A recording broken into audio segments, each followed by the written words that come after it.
So I'll start. I assume you can hear me okay? My name's Gary Glatzmaier, and before I start talking to you about dynamos, I thought I'd give you a little bit of a background. I actually got my PhD here in Boulder many years ago at the university, and I was in the physics department and actually focused mostly on solar physics, the interior of the sun. And then after a couple postdocs, I spent about 16 years at the Los Alamos National Laboratory doing research, mainly on the Earth. Started with climate modeling, the Earth's atmosphere, then developed models for convection in the Earth's mantle, and then finally convection in the core, the geodynamo. And then for the past about 17 years, I've been at the University of California in Santa Cruz, doing more computer simulations and teaching. So I'm here today, I'm hoping to excite you about computer modeling as a means of understanding planetary science. And the first part of my lecture, I'm going to give you a very much of an introduction to the basic fundamentals of convection and dynamo theory. So this is quite a bit different than other lectures you've probably seen or heard. Fran gave a really nice summary of planetary magnetic fields, mainly from the observational point of view. I'm going to give you more information about how one tries to understand how the magnetic fields are generated and reverse, if they do reverse, in planets and also in stars by doing these computer simulations. I'm going to start, this first part is I'm going to talk about thermal convection and internal gravity waves.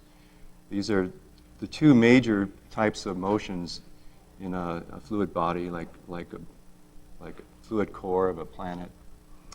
And other than sound waves are going to be much less energetic and much faster moving and usually used as a diagnostic, like helioseismology. But I'll be concentrating on flows that will eventually be used or that will possibly generate a magnetic field. And I'll talk about, I'm going to show you several very short computer simulations, movies, that I've been showing my students for years to try to emphasize the effects of viscous and thermal diffusion, how changing these material properties changes the structure of the convection, rotation, density stratification, and the basic geometry of the convection zone. And then in part two, I'm going to talk about two more detailed computer simulated dynamos that I've done. One for the Earth, the geodynamo, and one for Jupiter. So very different types of planetary dynamos. So to start with, and I don't know your backgrounds, I imagine it's quite varied. I'll start with some very basic ideas. Thermal convection being a way that fluid heats up, usually at the bottom of some convection zone, heats up, expands, and therefore becomes less dense and therefore buoyant. Gravity is pulling down on it less than it's pulling down on the surroundings. So that parcel of fluid that's hot rises until it gets to a point where usually the stratification changes and it stops, it slows down and gives up its heat that it had at the bottom. And it cools down, contracts, becomes heavy again, and sinks down to the place where it started. So this is a very simple explanation of what thermal convection is doing. It's a very efficient way of transporting heat from the lower regions to the upper regions, when thermal conduction alone is not sufficient to do it. If the thermal conduction is sufficient, or the radiation transfer, then you won't get convection. If the molecular motions, the thermal conduction in the fluid are are efficient enough to actually transport the heat from the bottom to the top, you won't get the parcels expanding and become buoyant. So this only happens, convection will only happen when the heat flux is high enough that thermal conduction can't get rid of the fluid or can't transport the heat fast enough. And there are many things that will determine that. For example, the force of gravity, the gravitational acceleration, which will be different on Jupiter, for example, than the Earth. The thermal expansion coefficient, which will tell you how much density will change for a given change in temperature. So the relationship between heating up the parcel and then how will the density respond to that. The more it responds, the larger the change in density for a given change in temperature, the more likely you'll get convection. And there are a number of other things like the viscosity and thermoconductivity. They're going to inhibit convection. The more viscous the fluid is, the harder it's going to be for the fluid to move through, and the higher the thermoconductivity, the faster the parcel will lose its heat to the surroundings and no longer become buoyant. So all these things are part of the convective process. I want to go through something very basic, and I imagine many of you have seen this before in one form or another. It's a way of describing the temperature stratification in an atmosphere or fluid body. And it's the temperature gradient, in other words, how fast temperature decreases with height, is always compared to what it would be if it were an adiabatic process. And one way to explain this is if you're at a given height, gravity is pointing downward, and you have a parcel of fluid that's originally in equilibrium with the surroundings. So the density of the parcel is equal to the density surrounding it. Likewise, the temperature and the pressure are all equal at the beginning. And then you just you grab this parcel of fluid and move it up to a higher elevation. And because gravity's down in this direction, the pressure will decrease with height, and likewise the density will decrease with height and the temperature will decrease with height. But there are two possibilities. The parcel temperature and density will decrease with height probably at a different rate than the surrounding atmosphere will decrease with height. So we want to move the parcel upward fast enough so it doesn't lose much heat. So it basically is moving adiabatically. Okay? The parcel is a test particle to characterize the atmosphere. So we want to move it fast enough so that the parcel doesn't lose or gain heat. It's going to expand because the pressure outside is less. But we want to move it slowly enough that the pressure stays the same. It's always in pressure equilibrium. So we can't move it up at the speed of sound, for example. So those are the two constraints. We want to have pressure equilibrium, but the density and temperature inside the parcel will probably be different than it is outside. And the question is, how fast does the parcel temperature and density change with height compared to the atmosphere? So this is one situation. If at this point, let's say the temperature of the parcel is higher than the surrounding temperature. I'm plotting it here. Temperature, and this is height now. Position 1, position 2. The dashed line is the parcel. It's decreasing its temperature as it's going up in height. And the solid line is the atmospheric temperature. So as we go up, the temperature of the atmosphere is, at this point, is less than it is for the parcel. So here's the temperature of the atmosphere, and here's the temperature of the parcel. Well then, if the temperature of the parcel is warmer or higher than the atmospheric temperature around it, the density of the parcel will likely be less. it has expanded more than the atmosphere around it. And therefore, it will be buoyant. And when you let go of this parcel, it will continue to rise. So this is a condition for convection to occur. Question? Yes. So the question is, are there areas or regions in planets where it's subadiabatic? I'm going to show that in the next slide. So this is just one of, well, actually 3 possibilities. One possibility is you move it up and it's exactly the same, so that's an adiabatic stratification. And this is a superadiabatic, meaning that the temperature of the atmosphere is decreasing faster than an adiabatic temperature would. So everything's related to the adiabatic case. Okay, and then you have a corresponding plot for the density. Now, the other case you just mentioned is the subadiabatic case. If you move up, and now the parcel has a higher density than the atmosphere. Both the atmosphere has decreased its density in this direction, and the parcel has decreased its density. But in this case, we're assuming that the parcel has decreased its density less, and so, and likewise, the temperature here of the parcel is less than the temperature of the atmosphere. Again, in this plot, they start at the same temperature. The parcel moves down or decreases its temperature more rapidly with height than the atmosphere. So that's called the atmosphere is subadiabatic.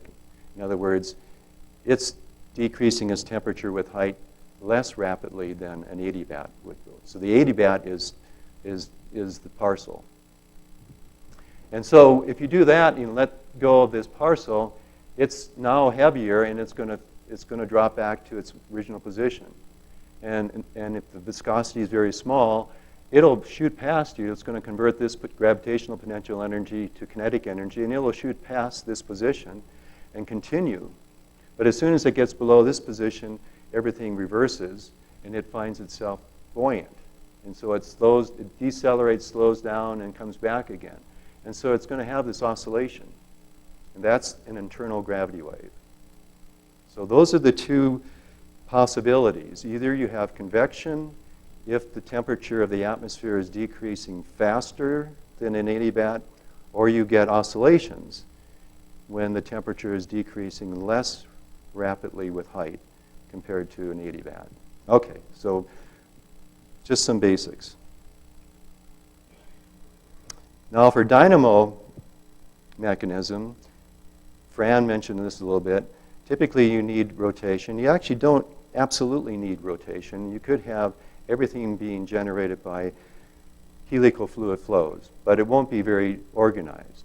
Rotation is nice, especially when one has a dipole, because the rotation gives a direction and based on the rotation axis of the planet. So rotation is a very efficient way of generating a dipole. And you need convection because rotation alone won't do it. You need convection to produce some helical type fluid flows and electrically conducting fluid. Now, when you talk about the structure of a magnetic field, people normally talk about colloidal and toroidal parts of it.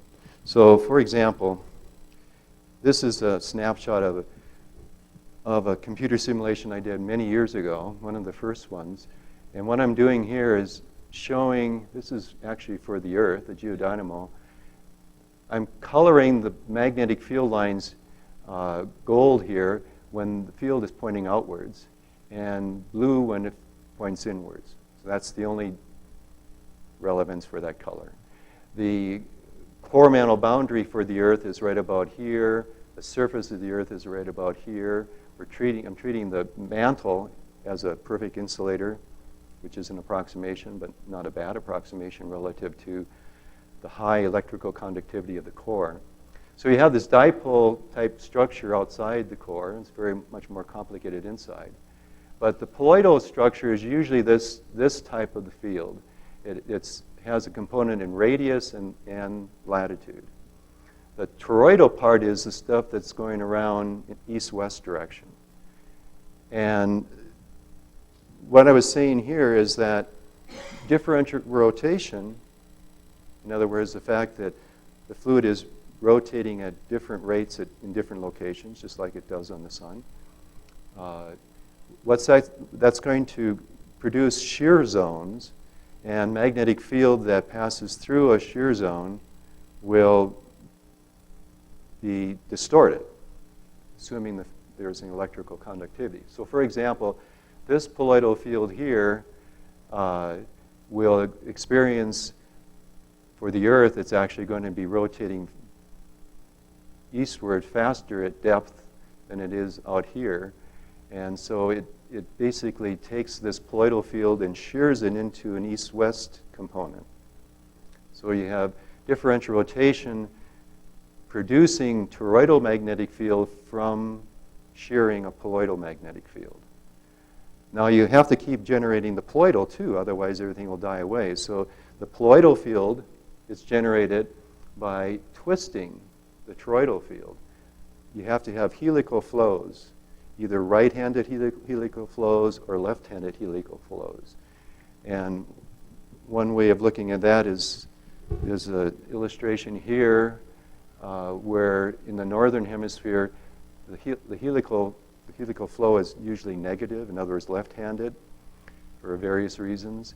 But if you take a magnetic field and operate on by a left-handed kinetic helicity, velocity, it will distort it and produce a right-handed magnetic field, and the opposite in the southern hemisphere.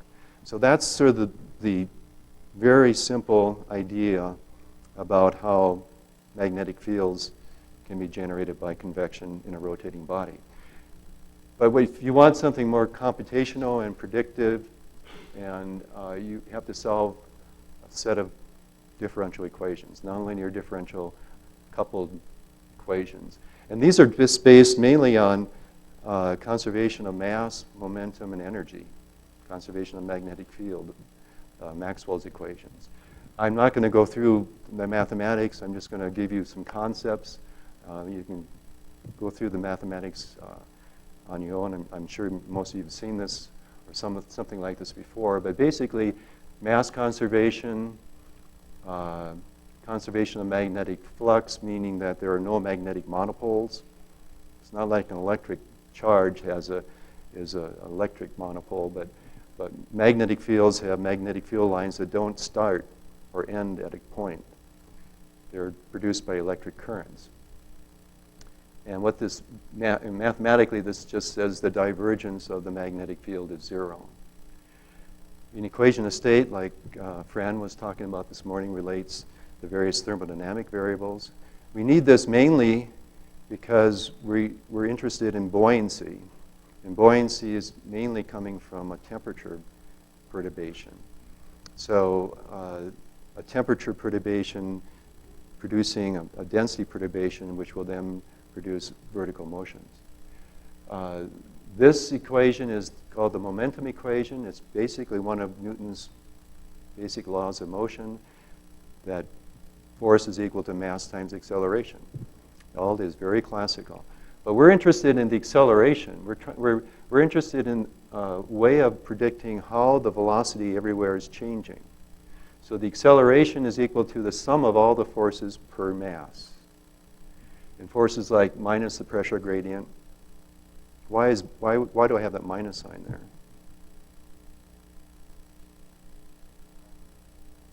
Yes. So the pressure force is going to go from high pressure to low pressure. By tradition, the gradient of a quantity is always from low to high. So this just means that there's a force that goes from high to low, the opposite direction. Buoyancy can be a result of temperature perturbations or compositional perturbations, again, something that Fran mentioned. I'll talk a little bit more about that in my second part.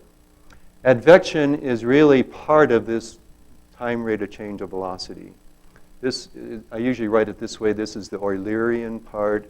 It tells you how velocity is changing at a given location, sort of intrinsically due to heat or cooling. Advection tells you how it's changing because fluid that's moving at a given velocity is moving into your region. It's a nonlinear term. And if you put this on this side, it's the total time derivative or Lagrangian time derivative. Diffusion in this case is viscous diffusion. It's normally going to just try to limit the flow and damp out, especially the smallest scales.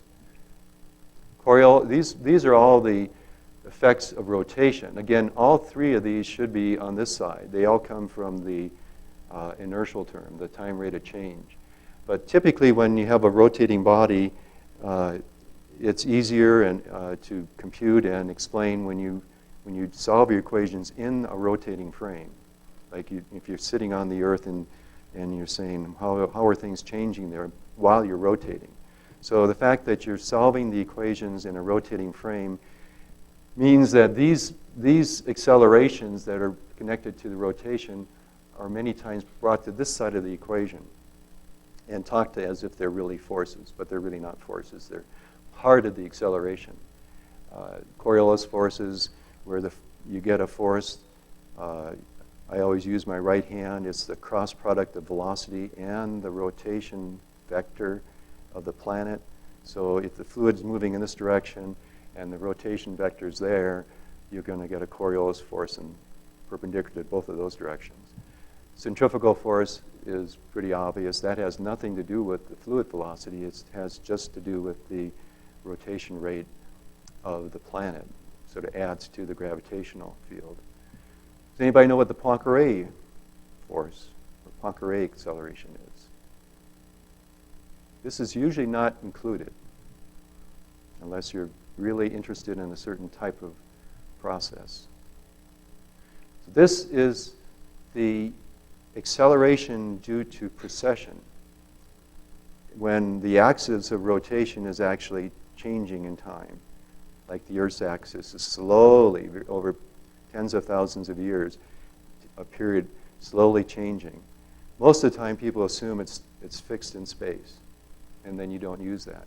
But if you're interested in the effects of precession, and precession could be an important influence on how the geodynamo works. No one's really done a really good job or added it to a big simulation as well as we could, but it's complicated, but it could add and could influence the geodynamo. Lorentz force, what is that? Does anybody know what that name means?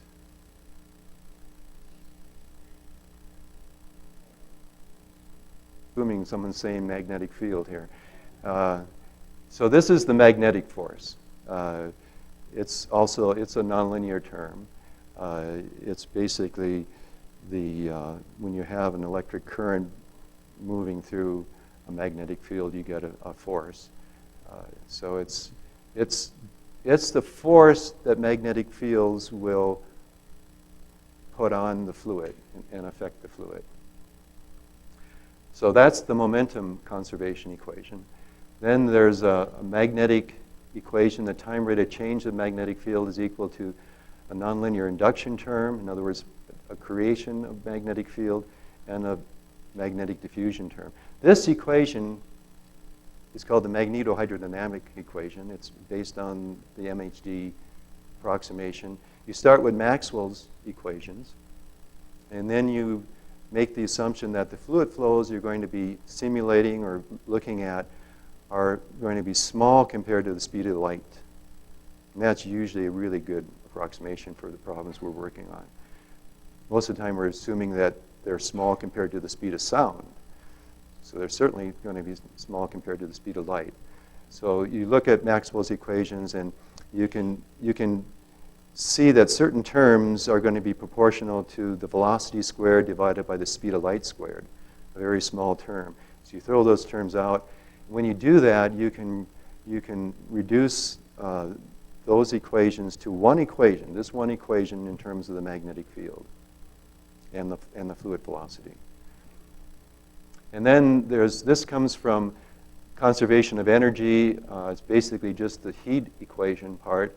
Rate of change of entropy. Most of the time, this is represented in terms of a rate of change of temperature and a rate of change of pressure. But entropy is a very convenient thermodynamic variable, especially when there's density stratification. And it's basically saying that the entropy is changing due to the amount of heat being transferred divided by the temperature. So these are all the heating terms divided by temperature. Joule, sometimes this is called ohmic heating. This is from electric currents that are generated. Viscous heating. This is the nonlinear time rate of change that I should have on this side of the equation. And this is thermal diffusion. And then sometimes you're worried about composition, like in the Earth's core. There's a time rate of change of the composition. In other words, what fraction of the density is actually due to lighter elements compared to iron. And that will also have a nonlinear advection term and a diffusion term. So what the way the computer codes work is at a given time step, you say you know everything at the previous time steps, so you estimate what these terms are based on the previous time steps, and you update the velocity. This is written as the new velocity minus the current velocity divided by a time step. And so we know everything but the new velocity, and we update that new velocity everywhere in three-dimensional domain that you're interested in.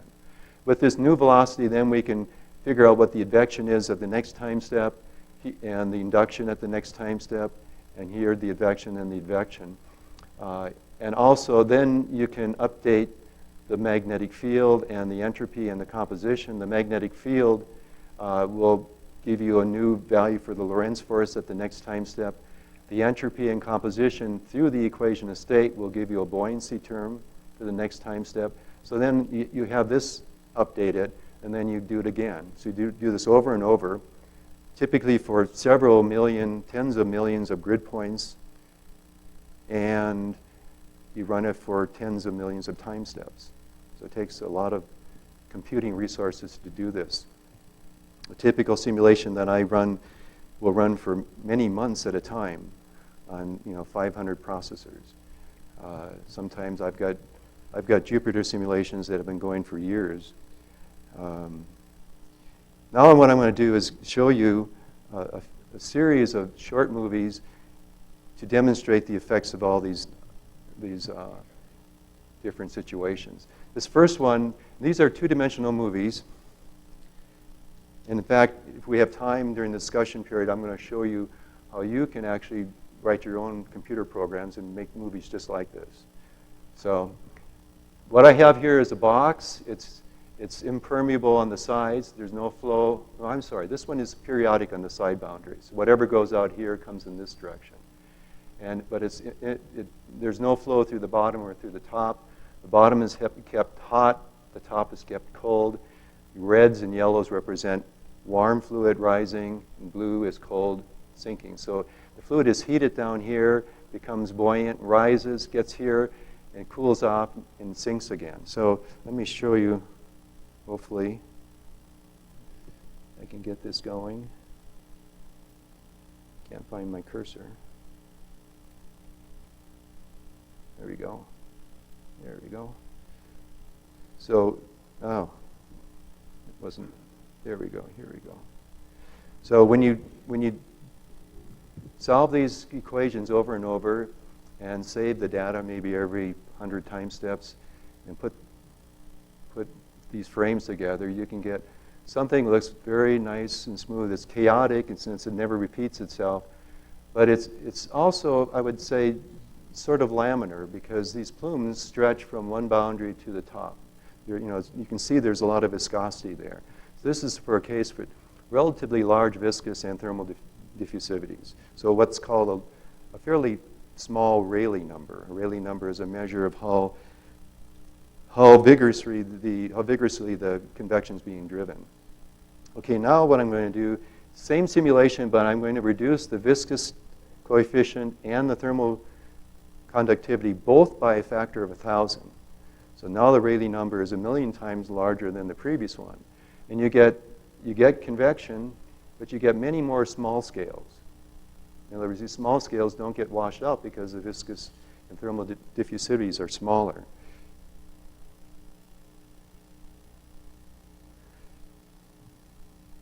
Still get the large scales, but you get many more small scales.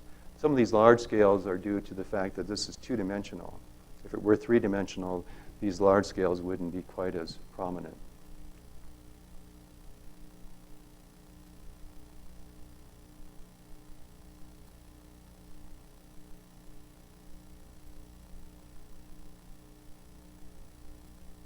And I say this is two-dimensional because I'm assuming here, to make this calculation very simple, is that there's only flow in this plane. There's no flow perpendicular to the plane. Nothing varies perpendicular to the plane. Question? So that last movie is a lot of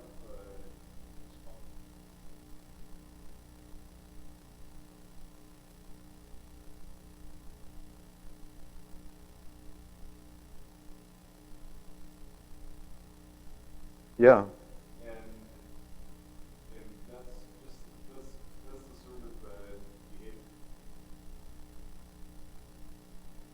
It's not well resolved, yeah.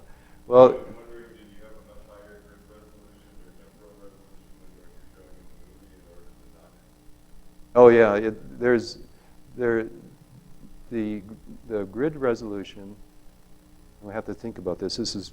I made these movies about 15 years ago. I believe I have something like 1,000 grid points in this direction, and I'm using a Fourier analysis in the horizontal direction. But there are something like typically also 1,000 Fourier modes. So there's a lot of resolution, and I'm also, the vertical resolution is enhanced near the boundaries. I'm using what's called the Chebyshev resolution. So there are probably from here to there are probably close to 100 levels in order to resolve the boundary layers. So the solution is actually much better resolved than this movie is. I usually reduce it when I make the movie. Okay. So now what I'm going to do is still keep these small diffusivities, but add rotation. And the rotation axis is actually into the board. That's one way of keeping this two-dimensional. So the rotation axis is into the board. You could think of this as being part of an equatorial plane and looking at it from the southern hemisphere. Because if you're in the equatorial plane, the rotation axis will be perpendicular to that plane. And the reason I chose that geometry is that then the Coriolis forces are all in this plane. And I continue to have just a two-dimensional solution. But yes?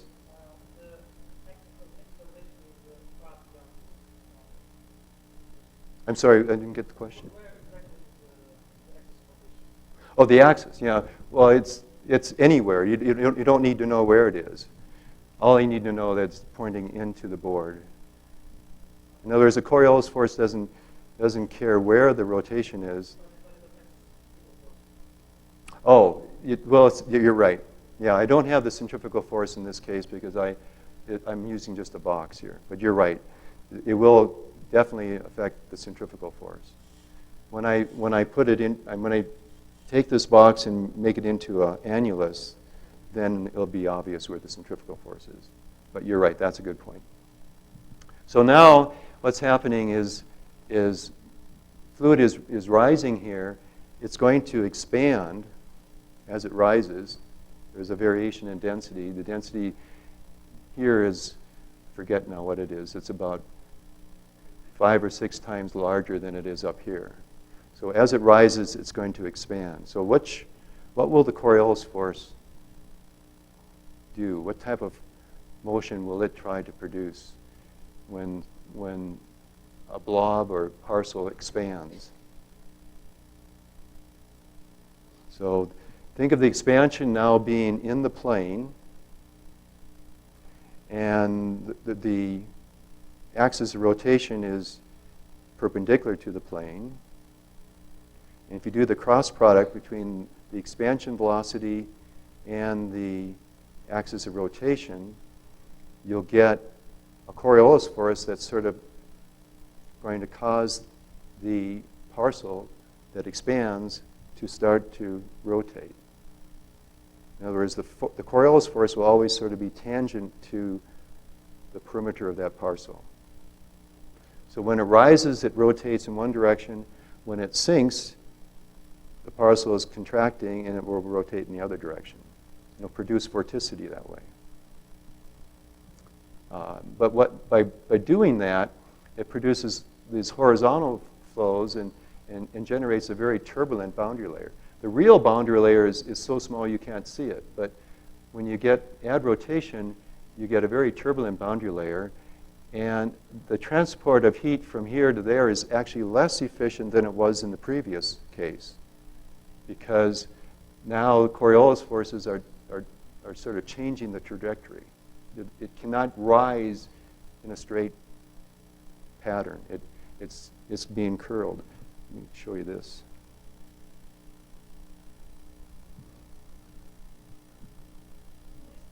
Rotation of planets will slow down the cooling? Yeah. So rotation tends to inhibit convection. In fact, when you talk about a critical Rayleigh number, that's the Rayleigh number that you have to set in order to get convection to just start.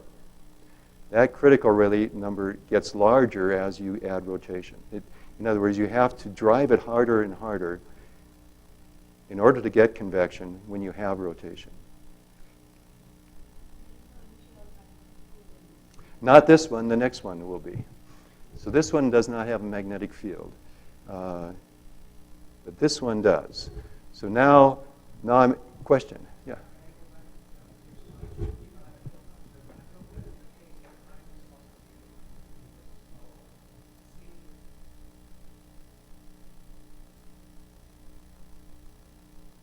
Yeah. No, I wasn't careful enough to make all the timescales the same in the movie. I sort of made a movie so that you'd see something interesting going on during the movie. But you're right, don't compare the timescales. They're not scaled that way.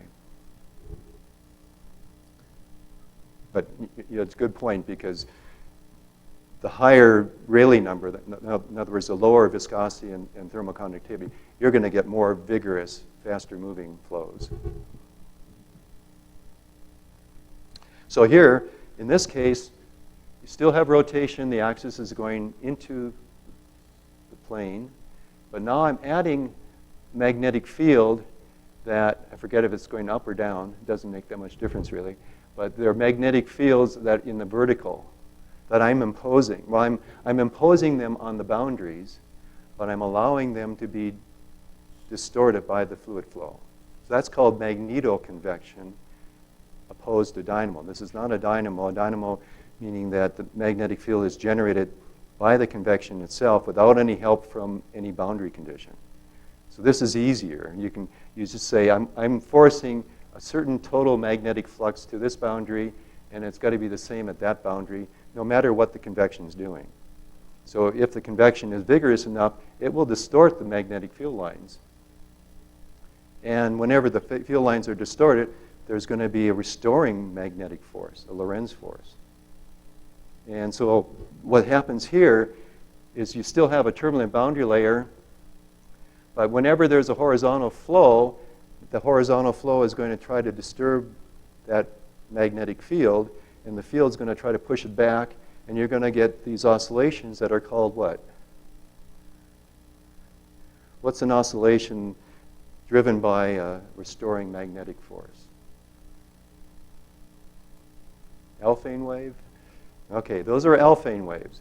And you'll actually see the alphane waves in this simulation. So now, there we go.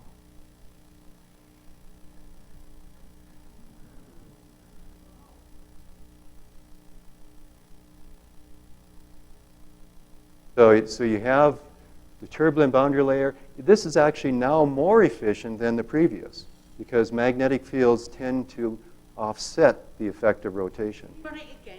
Yes. Looping. That's so cool. Yeah.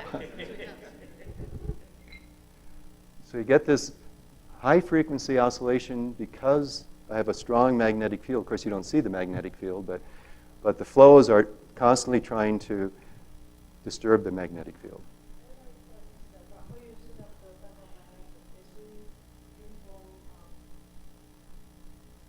No, it's only boundary condition. I don't allow the field to go up the side boundaries. And all I say is that well, you can think about it as in terms of magnetic field lines. Magnetic field lines are not physical. They're just a graphical thing, you know. It tells you what the direction of the field is at a location, and the more concentrated they are, the larger the field. But many times I talk about field lines. But what I do is I say that the total flux, magnetic flux, or the total number of magnetic field lines is a constant. But they can be shoved around on the boundary. But this total number going through this boundary has to equal the total number across this boundary. And so the field at the boundaries are vertical, vertical, right?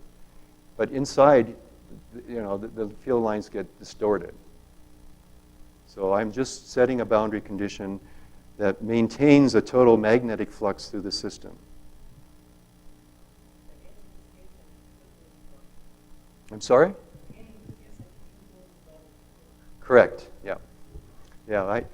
Because I'm using a Cartesian geometry, and I suppose I could have added to. In this case, if I added to it, it would just add to the gravity. It's like this is so far away from the rotation axis that it's just like another part of the gravity. It's like the geopotential then. Okay. So this calculation is really expensive because I had to use a really small time step because of these small motions. You know, before the time step is determined by how fast the flow moves across each little grid cell. Well, the flows of these vibrations are much faster than the convective flow. Okay, so here's a simulation that one of my students did some time ago, and she was comparing density stratification. So far, I've used a very small variation in density on the factor, about a factor of 5 or 6 more dense at the bottom than the top. Here she's using what's called the Boussinesq approximation, which assumes there's no variation in density. The density is the same everywhere except for small perturbations that determine buoyancy. And then you get these boundary layer instabilities, and you get a rising plume here, and then a sinking plume here. But they look very similar in terms of their size because there's no variation in density. So I'll show you this first, and then I'll show you the other case. Oh yeah, I've got to do this. There we go. So you can see all these boundary layer instabilities coming together, sweeping together, producing a plume, and then another one sinking there. Now compare that to this case where now she has a density down here. I think it's about 150 times greater than it is up here. So when the fluid rises, it expands a lot. And when it sinks, the cold fluid sinks here, it contracts a lot. So you have a very different structure of the convection when you take account of the density stratification. I don't know why it does this. It has to go through the process once before I can show it. Let's see here. Okay, now. So now it's rising, expanding. These are sinking, but as they sink, they contract. So this is just to emphasize that if you're going to be simulating the interior of a giant planet, for example, or a star, you really need to account for the variation in density. Question?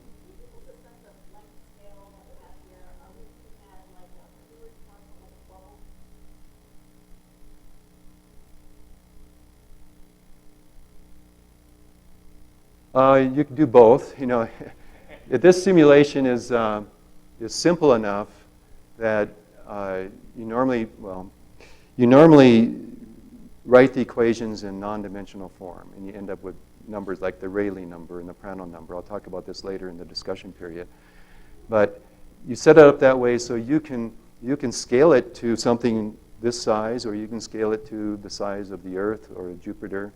In other words, you have the option of putting in what the length is, what force of gravity is, what all these other things are. But when you take all these dimensions and put them into certain parameters, it ends up you only have 2 or 3 unique parameters. So in other words, you can interpret this in many, many different ways. So simple models are usually done that way.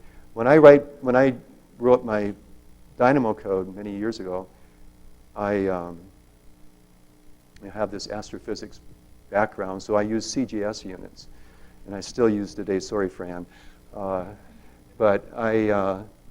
So my code is written in CGS units. It's not non-dimensional. I can interpret it other ways. So then I would put in the actual radius of the Earth, for example. Hope that answers the question. So here's another simulation. What I've shown you so far is I run the simulation for quite a while, and then I start making the movie. This is a case where I'm going to show you what happens just at the beginning of the simulation. And here, the color symbols mean something different. Now, this is hot. The light colors are hot, and the dark colors are cold. It's the same type of box. This is about 150 times more dense than it is here. You see this very small variation in perturbation. That you have to start with some perturbation to get things going. So what will happen is you'll first see fairly large scales, and then you'll see everything start to undergo instabilities because the viscosity and conductivity are so small. So you get these plumes, everything's periodic again. Now watch this break up.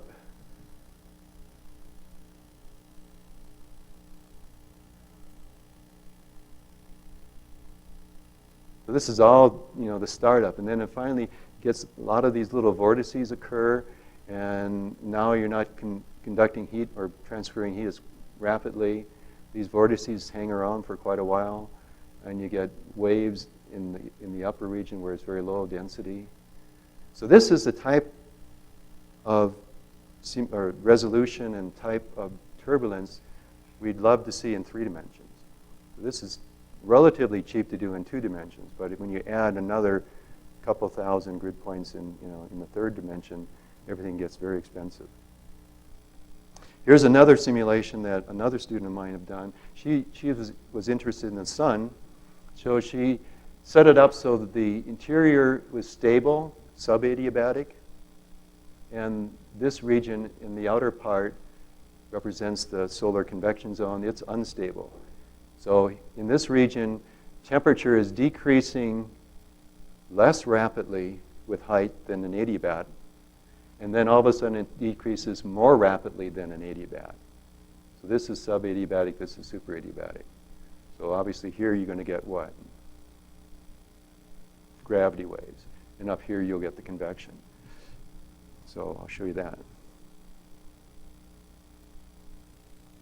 So she starts with the plume coming down. Here the light regions are hot. And you see the very turbulent convection up here. And you get a little bit of penetration. And the penetration keeps exciting the gravity waves.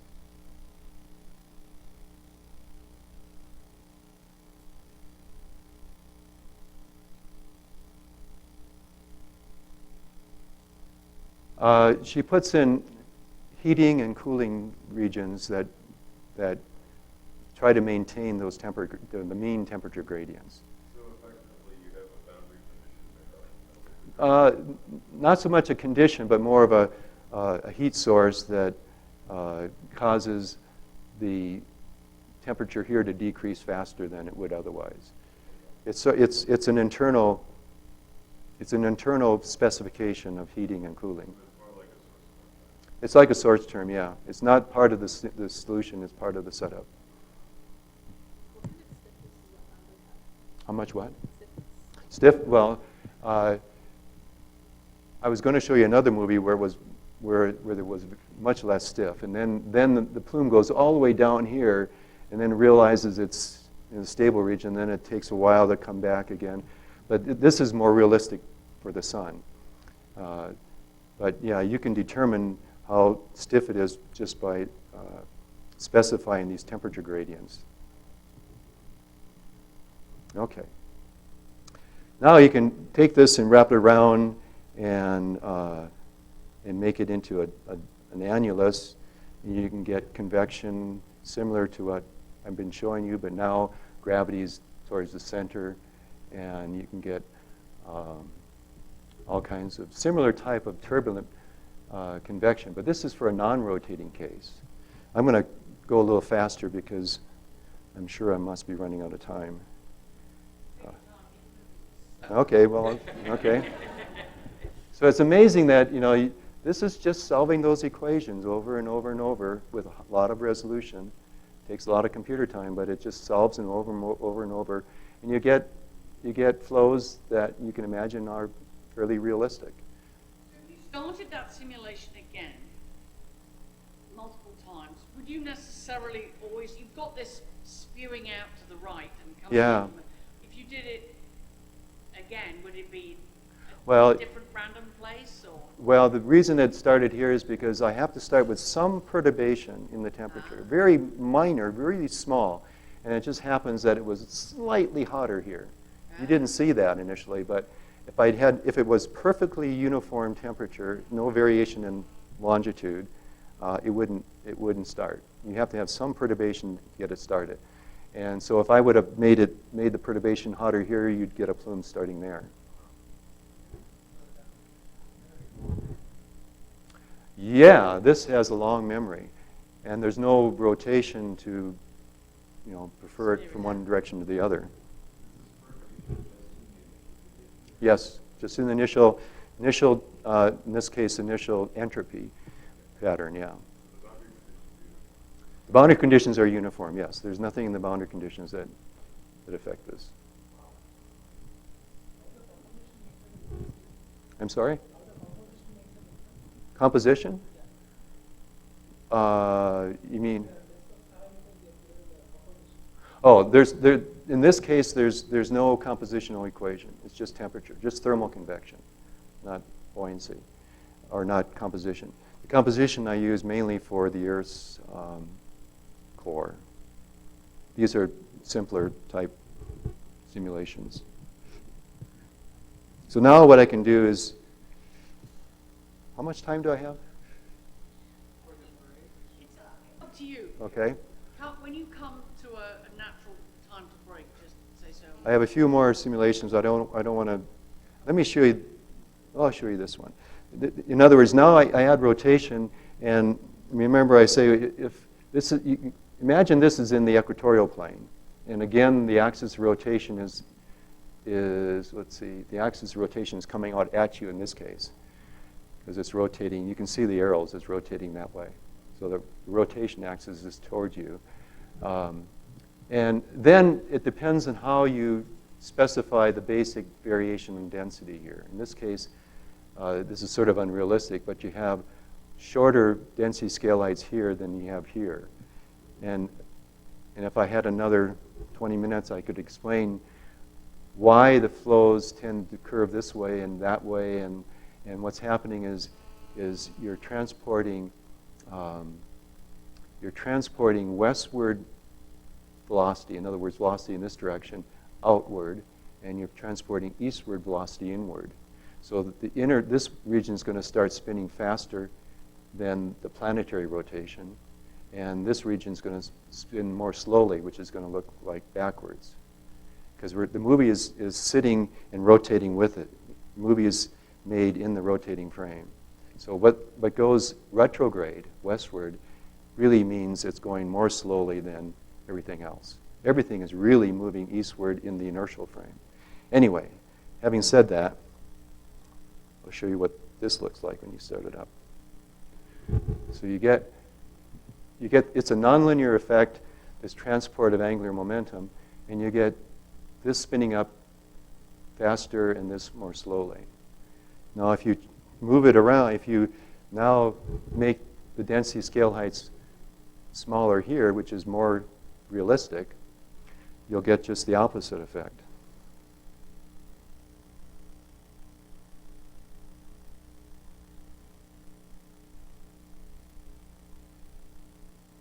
But But now this region is moving faster. You can sort of think of this as being like Jupiter and Saturn's equatorial winds are moving faster in the equatorial region than they are at different latitudes. This is, again, my other student who is now looking at the sun in this geometry. So this interior region is stable. This region is convectively unstable. And this is a very short movie, but it shows you how you get gravity waves now in this geometry, and convection here. She actually has a stable region near the surface also. So there's lots of little things you can do with these simple models. This I'm showing you, this is a book I published a couple years ago, and it details all these simple models. First 4 chapters or so covers a lot of these things. And it will tell you, if you're interested, it will tell you step by step how to get the equations and how the numerical methods that are used to solve those equations. And it doesn't tell you how to program it. It's up to you to figure out how to program it. But it tells you all the steps and tries to give you the physical interpretation of why it's happening. I'll do a little of this in the discussion period later. So, any questions?